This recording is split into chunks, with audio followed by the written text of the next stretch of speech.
नमस्कार, स्वागत है आप सभी का इंडिया न्यूज में। मैं हूं आपके साथ श्रावणी पटनायक। बुलेटिन की शुरुआत करेंगे फटाफट अंदाज में। पीएम मोदी 2 दिन के वाराणसी दौरे पर। प्रधानमंत्री ने वाराणसी में काशी विश्वनाथ कॉरिडोर का उद्घाटन किया।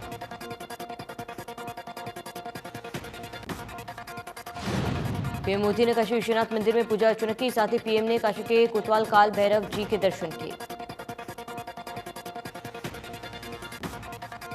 पीएम मोदी जब काल भैरव मंदिर से गंगा घाट की ओर जा रहे थे, उस दौरान पीएम को कई लोगों ने उनसे मिलने और रखने की इच्छा जताई थी।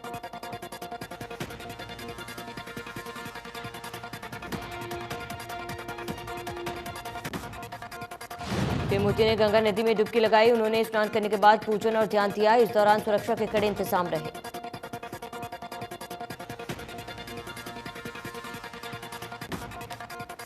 पीएम मोदी ने शुभ मुहूर्त से काशी विश्वनाथ कॉरिडोर का उद्घाटन कर दिया है। इस प्रोजेक्ट का कुल लागत 900 करोड़ है। पीएम मोदी ने कहा कि अब मंदिर और मंदिर परिसर में 50-75 हजार श्रद्धालु आ सकते हैं। साथ ही 3000 वर्ग फीट का क्षेत्र में लाख वर्ग फीट का हो गया है। पीएम मोदी ने कहा कि आप यहां जब आएंगे तो केवल आस्था के दर्शन नहीं करेंगे, आपकी यहां अपने अतीत के गौरव का एहसास होगा। पीएम मोदी ने कहा कि विश्वनाथ धाम का ये पूरा नया परिसर एक भव्य भंवर भर नहीं है, ये प्रतीक है हमारे भारत की सनातन संस्कृति का, ये प्रतीक है हमारी आध्यात्मिक आत्मा का। प्रधानमंत्री ने वाराणसी के दशाश्वमेध घाट पर क्रूज पर सवार होकर गंगा आरती के दर्शन किए। बीजेपी शासित राज्यों के कई मुख्यमंत्री मौजूद।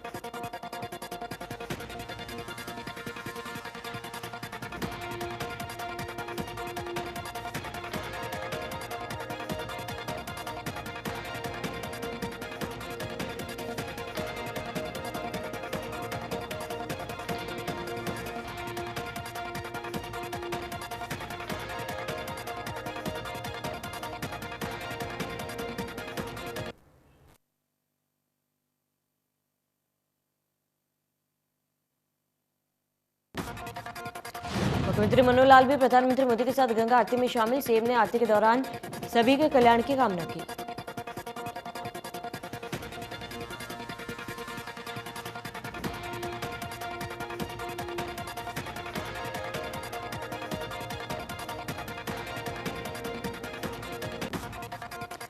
भारतीय संस्कृति को आगे बढ़ाने के उद्देश्य से पीएम मोदी द्वारा वाराणसी में काशी विश्वनाथ के भव्य मंदिर के लोकार्पण कार्यक्रम को हरियाणा की बीजेपी द्वारा गठित सभी 307 मंडलों में लाइव देखा गया। लोकार्पण कार्यक्रम को भिवानी की जनता के साथ कृषि मंत्री जयप्रकाश दलाल ने भी ऑनलाइन तरीके से देखा। इस पर कृषि मंत्री ने कहा कि यह भारतीय प्राचीन संस्कृति का सर्वकाल है। जेपी दलाल ने कहा है कि स्वर्ण काल में हिमालय में स्थित सभी धार्मिक स्थानों, चारों धामों और अन्य सांस्कृतिक धरोहर का विशेष ख्याल रखा जा रहा है। साथ ही इनके जीर्णोद्धार करके इन्हें बेहतरीन आकर्षक स्थल के रूप में तैयार किया जा रहा है, ताकि प्राचीन भारतीय गौरवमय संस्कृति को बढ़ावा मिल सके।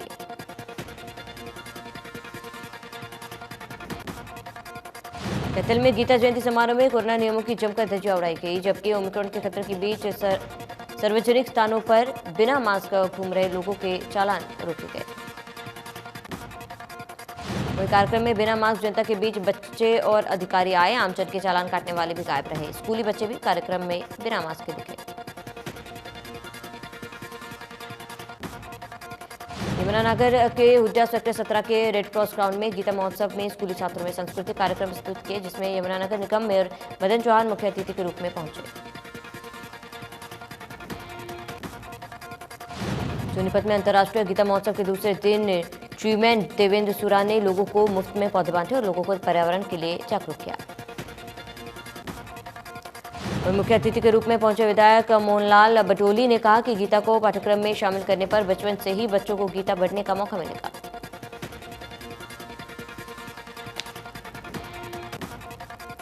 पलवल के नेताजी सुभाष चंद्र बोस स्टेडियम में गीता महोत्सव के दूसरे दिन के आयोजन का शुभारंभ पृथला के विधायक नयनपाल रावत ने रिबन काटकर किया। इसके उपरांत श्री मध्मा भगवत गीता और मां सरस्वती के चित्र के सामने दीप प्रज्वलित किया गया। इस मौके पर विधायक नयनपाल रावत ने प्रदर्शनी का अवलोकन किया।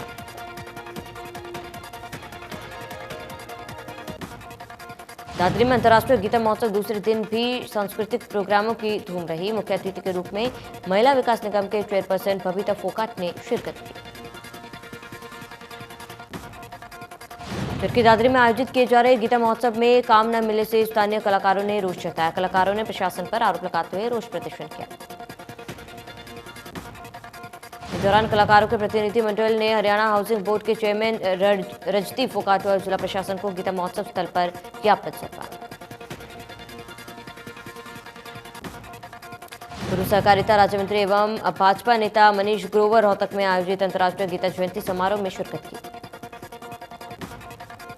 खुले में नमाज को लेकर मनीष ग्रोवर ने कहा है कि खुले में नमाज नहीं पढ़ी जानी चाहिए, इससे आने जाने वालों को दिक्कत होती है। जो स्थान निर्धारित किए गए हैं वही नमाज होनी चाहिए।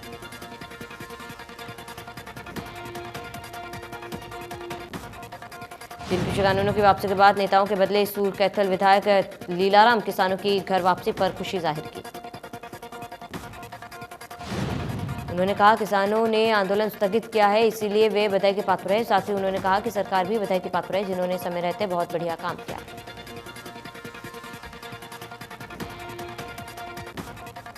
किसान आंदोलन पर कांग्रेस नेता कुलदीप बिश्नोई ने कृषि मंत्री जेपी दलाल के बयान पर पलटवार किया। उन्होंने कहा कांग्रेस देश की सबसे बड़ी और पुरानी पार्टी है और कांग्रेस ने हमेशा जनता से जुड़े आवाज उठाई है।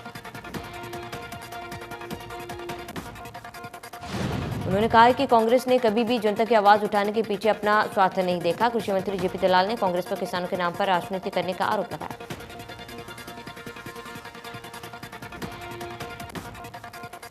कनीना में मुख्यमंत्री अंत्योदय परिवार उत्थान योजना का अटेली के विधायक सीताराम यादव ने उद्घाटन किया। उनके साथ कनीना एसडीएम सुरेंद्र सिंह भी मौजूद रहे। गांव विधानसभा क्षेत्र में विधायक राजेश नागर ने रोजगार मेले का आयोजन किया। इस अवसर पर विधायक ने रिबन काटकर मेले का शुभारंभ किया। जयपुर में कांग्रेस की महंगाई रैली में राहुल गांधी के हिंदुत्व वाले बयान पर ओपी धनखड़ ने कहा राहुल गांधी को अभी इस बारे में बहुत कुछ समझने की जरूरत है। ओपी धनखड़ ने कहा कि हिंदू, हिंदुत्व, हिंदुस्तान और हिंदू धर्म सभी कुछ एक है।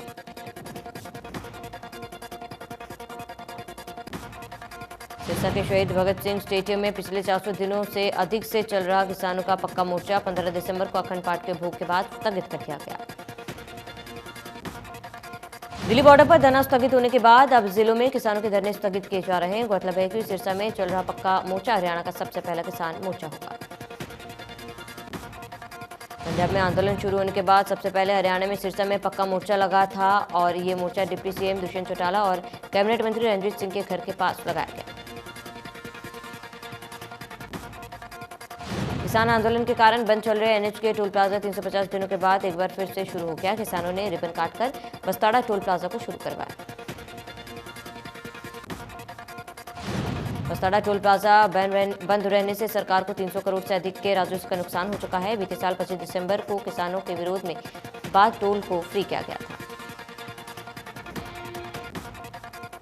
लंबे अंतराल के बाद पानीपत में आखिर टोल टैक्स शुरू हो ही गया। वहीं वाहन चालक परेशान नजर आए तो कई बोले ठीक हुआ, बर्डन आम जनता पर पड़ रहा था।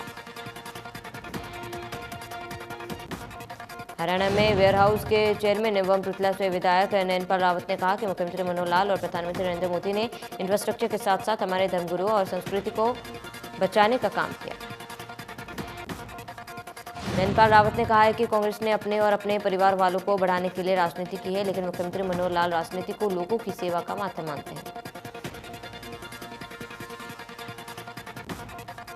हरियाणा के बिजली मंत्री चौधरी रणजीत सिंह चौटाला ने कानावली हलके में रेडी में बिजली घर का उद्घाटन किया। मौके पर कानावली के पूर्व विधायक बलकोट सिंह सहित अनेक अधिकारी भी मौजूद रहे।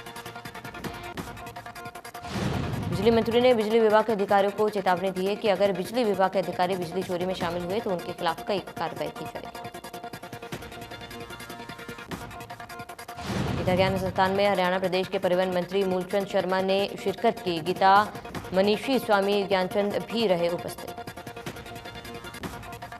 मंत्री मूलचंद शर्मा ने कहा है कि इसी धरा पर गीता ज्ञान दिया गया, जिसके चलते कुरुक्षेत्र की भूमि पर विश्व में जानी जाती है। गीता का उपदेश रूपी सार कर्म करो फल की इच्छा न करो आज भी प्रासंगिक है।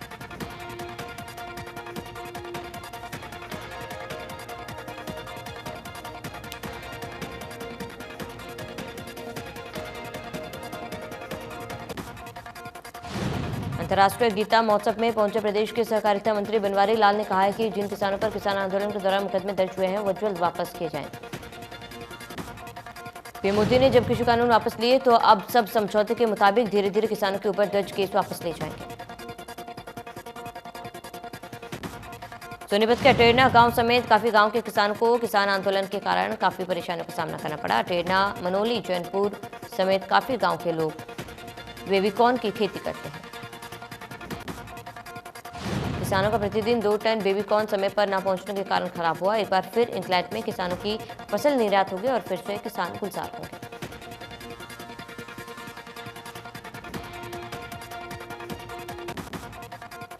डेरा सच्चा सौदा सिरसा की फरीदाबाद जिले के साथ संकट ने बेसहारा लोगों के लिए खाने का सामान, राशन, फल व गर्म कपड़े वितरित किए। डबुआ में स्थित वृद्धाश्रम सेक्टर 19 के वृद्धाश्रम, सेक्टर 16 के साई मंदिर और भोगोला में आंचल छाया आश्रम में बेसहारा लोगों के लिए कुल मिलाकर 120 किट बांटी गई।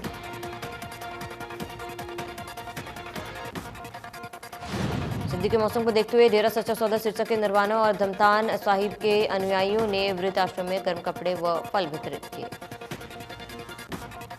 वृद्धाश्रम में मौजूद बुजुर्ग गर्म कपड़े पाकर डेरा सच्चा सौदा की साथ संगत का धन्यवाद किया, जिनका प्रेरणा से जिम्मेदारों ने गर्म कपड़े व फल वितरित किए।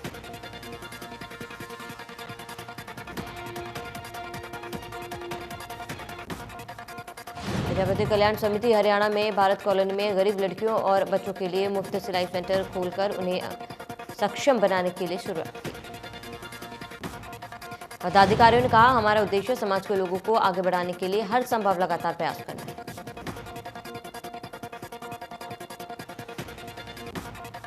पलकगढ़ ऊंचा गांव में बनी गौशाला में निकलने वाले गोबर और गोमूत्र को गौशाला संचालकों ने आर्थिक आय का जरिया बनाया। गोबर, गोमूत्र, अगरबत्ती, साबुन, दिए और दूसरे सामान तैयार किए जा रहे हैं, जिससे वातावरण को प्रदूषित होने से बचाया जा सके।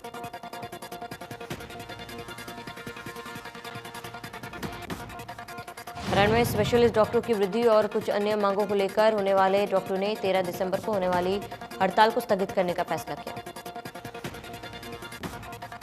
यह निर्णय एक बैठक का परिणाम था, जहां सरकार ने उन्हें उनकी मांगों के समाधान का आश्वासन दिया था। सोनीपत में रोडवेज कर्मचारी यूनियन के प्रदर्शन के चलते यात्रियों को परेशानी उठानी पड़ रही है। बस ड्राइवर और कंडक्टर न होने से खानपुर रूट पर रोडवेज बस नहीं चलाई जा रही। बस न मिलने से कानपुर भिजवाई जाने वाले मरीजों, बुजुर्गों और महिलाओं को काफी परेशानियों का सामना करना पड़ रहा है। यात्री घंटों बस का इंतजार करने पर मजबूर है। देश में पिछले 24 घंटे में कोरोना के 7,774 नए मामले, 306 लोगों की कोरोना से हुई मौत। कर्नाटक में पिछले 24 घंटे में कोरोना के 236 नए मामले आए सामने, 7 लोगों की कोरोना से मौत। कोरोना का खतरा अभी भी कम नहीं हुआ। दक्षिण अफ्रीका के राष्ट्रपति सिरिल रामाफोसा भी कोरोना से संक्रमित पाए गए। दक्षिण अफ्रीका में रविवार को एक दिन में सर्वाधिक कोरोना के 37,875 नए मामले सामने आए हैं और इस दिन राष्ट्रपति भी संक्रमित पाए गए। तो बांग्लादेश में महिला खिलाड़ी कोविड-19 के ओमिक्रॉन वेरिएंट के पॉजिटिव पाई गई है। टीम बांग्लादेश जिम्बाब्वे से एक हफ्ते पहले ही वापस आई थी। इस वेरिएंट का कहर दक्षिण अफ्रीका और आसपास के देशों में काफी देखा जा रहा है। अफ्रीका महाद्वीप पर मरीजों की संख्या लगातार बढ़ती जा रही है। बॉलीवुड एक्ट्रेस करीना कपूर खान और अमृता अरोरा कोरोना पॉजिटिव पाई गई। इसके अलावा संजय कपूर की वाइफ भी कोरोना पॉजिटिव पाई गई। करीना कपूर खान और अमृता अरोरा करण जौहर की पार्टी में शामिल हुई थी। यह पार्टी कभी खुशी कभी गम के 20 साल पूरे होने की खुशी में रखी गई थी। सिरसा शहर में बिगड़ती यातायात व्यवस्था से निपटने के लिए पुलिस अधीक्षक अर्पित जैन एक्शन मोड में। रविवार देर शाम पुलिस अधीक्षक ने सांगवान चौक, शिव चौक, सर्कुलर और हिसार रोड का निरीक्षण किया। फरीदाबाद में पुलिस द्वारा पकड़े गए मादक पदार्थों को पुलिस कमिश्नर विकास अरोरा की निगरानी में नष्ट कर दिया गया। विकास अरोरा ने बताया कि यह मादक पदार्थ करीब 700 से 800 किलो तक के हैं और 231 केसों में पकड़े गए, जिन्हें डिस्ट्रॉय किया गया।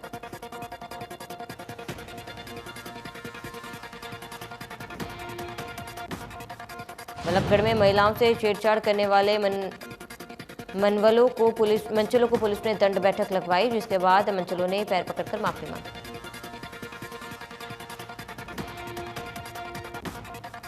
सिरसा में निजी बस के ड्राइवर शराब के नशे में धुत चालक की लापरवाही से तेज रफ्तार बस फुटपाथ से टकराने के बाद पलटी। हादसे के बाद चालक और परिचालक फरार।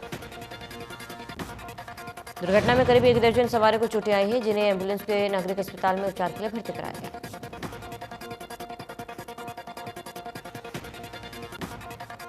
पलवल के बहीन थाने में मोहम्मद इकबाल नामक ईएसआई ने थाने के अंदर पंखे से लटक कर आत्महत्या कर ली। सूचना मिलने पर पुलिस ने शव को पोस्टमार्टम के लिए अस्पताल भेजा। पुलिस अधीक्षक राजेश दुग्गल ने कहा, आत्महत्या के कारणों का पता नहीं चल सका है। उन्होंने कहा कि मृतक के बेटे को पुलिस ने जल्द नौकरी दिलवाई जाएगी।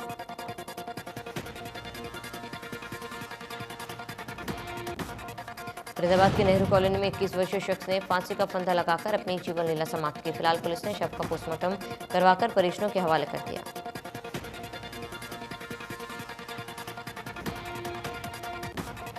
परिजनों के मुताबिक युवक की 5 महीने पहले ही शादी हुई थी और युवक नशे का आदी था, जिसके चलते उसने घटना को अंजाम दिया।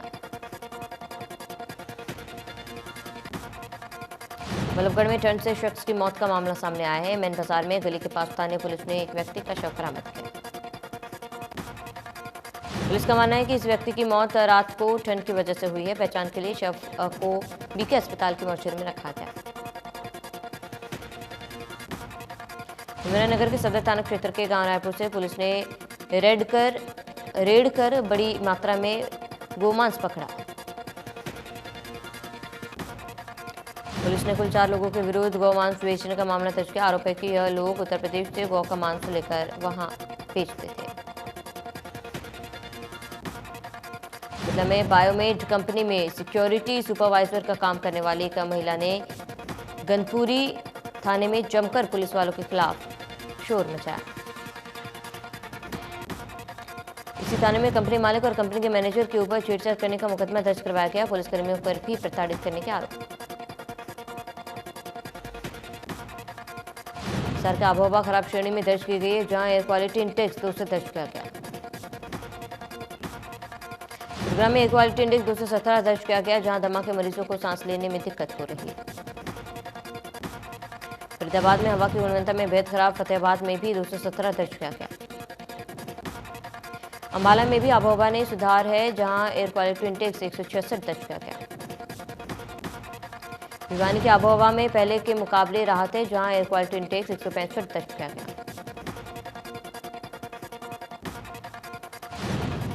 मिस यूनिवर्स 2021 में भारत ने बड़ी उपलब्धि हासिल की है। इस प्रतियोगिता में भारत की बेटी हरनाज़ संधू ने 70वें मिस यूनिवर्स का खिताब जीता। इंडिया ने यह टाइटल 21 साल के लंबे समय के बाद जीता है। हरनाज़ ने पहले साल 2000 में यह टाइटल लारा दत्ता ने जीता था।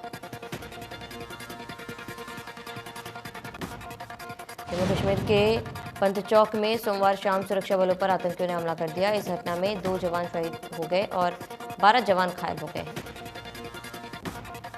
वहीं घायल पुलिसकर्मियों की हालत गंभीर बताई जा रही है। जम्मू कश्मीर की 9वीं बटालियन सशस्त्र पुलिस बस पर हमला हुआ।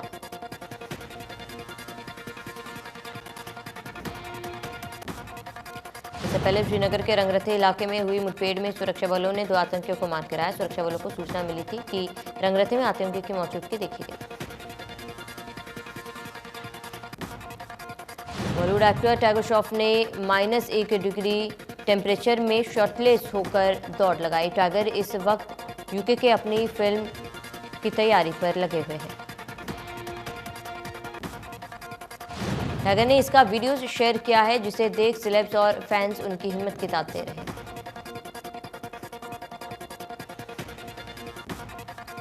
साउथ अमेरिका दौरे से पहले भारतीय टीम को बड़ा झटका लगा है। मुंबई से प्रैक्टिस सेशन के दौरान रोहित शर्मा को चोट लगी। रोहित शर्मा की जगह प्रियांक पंचाल को टेस्ट स्क्वाड में शामिल किया गया है। प्रियांक पंचाल इंडिया टीम के कप्तान हैं।